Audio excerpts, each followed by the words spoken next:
What's something people don't know about installing Windows 10? It's simpler than you think. Let's dive in. First, grab a USB stick with at least 8 GB of space. Head to Microsoft's website and download the Media Creation tool. Open it up and follow the prompts to create your bootable USB drive.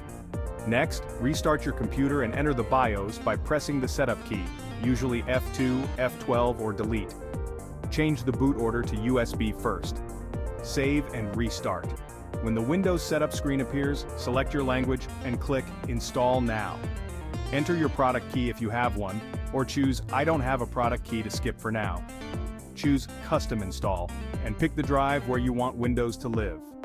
Click Next and let the magic happen. The installation will take a bit, so grab a snack. Once done, follow the on-screen instructions to set up your preferences. And there you have it. Windows 10 installed and ready to rock. Thanks for tuning in to Mike's Tips. Like and subscribe for more easy tech tutorials.